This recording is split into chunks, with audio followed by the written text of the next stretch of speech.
یہ کہا جا رہا تھا کہ جسٹس عمر عطا بندیال جو ہیں وہ بک گئے ہیں، لیکن اب وہ ذرا بکنا جو ہے لاہور ہائی کورٹ تک بھی آ گیا، جو فیصلے مخالفت میں تو بکنے والے ججز کی فہرست جو ہے مسلم لیگ نون بڑھاتی چلی جائے گی، اور اب یہ والے جج ہیں جو یہ نہیں بکیں گے، لیکن یہ جب کمیشن کی رپورٹ آ جائے گی تو انشاءاللہ تعالیٰ پھر عمران خان کہے گا کہ یہ جج بکیں گے۔ تو پاکستان کو آپ کس طرف لے گئے ہیں، کس طرف لے جا رہے ہیں اپنے مذموم مقاصد کے لیے، وہ کوئی بھی ہو، ہم ججوں کو تو گالیاں دے رہے ہیں، لیکن جو کچھ پاکستان میں ہو رہا ہے اس کے پیچھے جو بھی ہو رہا ہے ان پہ ہم بات نہیں کر سکتے، اور کیونکہ اب جج آسان ٹارگٹ ہو گئے ہیں، وہ کمزور ہو گئے ہیں، انہیں گالیاں دی جا سکتی ہیں۔ اب آج مریم صاحبہ نے بہت تفصیلی بات کی ہے اس کے اوپر، ججز کے اوپر، تو مجھے ہنسی آ رہی تھی کہ وہ کہہ رہے تھے کہ یہ جج جو ہیں ایسے۔ دلچسپ بات یہ کہ پچھلے 10 دنوں میں کیا کہتے ہیں، راہیل صاحب بھی اس پہ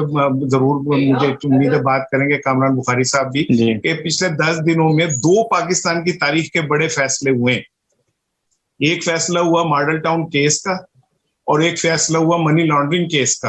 اور اس میں ماشاءاللہ شہباز شریف صاحب بما اہل و عیال بری ہو گئے دونوں کیسز میں۔ تو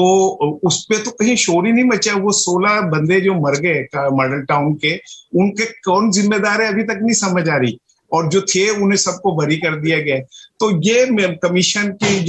جو بن رہا ہے، میں رضا صاحب یہ سمجھتا ہوں کہ پاکستان کے اداروں کو جس بری طرح تقسیم کیا جا رہا ہے، اور بہت سارے اداروں کو جس طرح تقسیم کر دیا گیا ہے، یہ فصل آپ کو کئی دہائیاں کاٹنی پڑے گی۔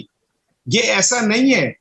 کہ آپ آج اپنی مرضی کے فیصلے لے کے یا ملٹری کورٹس بنا کے اور پی ٹی آئی کو چھتر پڑوا دیں گے تو پھر اس کے بعد وہ ملٹری کورٹس ٹھنڈی پڑ جائیں گی۔ یہ سلسلہ پھر رکنے والا نہیں ہے، اور سیاستدانوں کو عقل کے ناخن لینے چاہیے اس بات سے۔ میں جو بات پہلے کہہ رہا تھا، پتہ نہیں میری آواز گئی تھی یا نہیں، جب پہلا آپ نے سوال کیا تھا تو اس میں یہ کہہ رہا تھا کہ پی ٹی آئی کی جو قیادت ہے، پہلی دفعہ ان کو یہ اس بات کا اندازہ ہوا ہے کہ وہ جس فیم اور نشے کا شکار تھے اس سے انہیں نیچے آنا پڑے گا، پاکستان کی ریئلٹیز کو تسلیم کرنا پڑے گا۔ میری بہت ساری پی ٹی آئی کے لیڈرشپ سے بات ہوئی، انہوں نے اس بات کا اقرار کیا ہے کہ چاہے یہ واقعہ بنایا گیا اور چاہے اس واقعے کو طریقے سے مینج کیا گیا، کیونکہ دیکھیں نا کہ جہاں یہ واقعات ہوئے وہاں پہ ایک ہی وقت میں ایک ہی انداز میں واقعات ہوئے، کہیں ریزسٹنس نہیں آئی، کہیں انتظامیہ نہیں آئی، کہیں کوئی بھی نہیں آیا۔ تو میں اس پہ نہیں بات کر رہا، لیکن یہ کہ پی ٹی آئی کو اس بات کا اندازہ ہوا ہے کہ جو دل ول لینے کا ڈھب جانتے ہیں وہ ترکیب ورکیب سب جانتے ہیں، اور اب وہ اپنے اندر ایک تبدیلی لا رہے ہیں اس بات کے لیے کہ ہمیں یہ ماننا پڑے گا کہ ہم اداروں کو کچل نہیں سکتے، انہی میں رستے بنا سکتے۔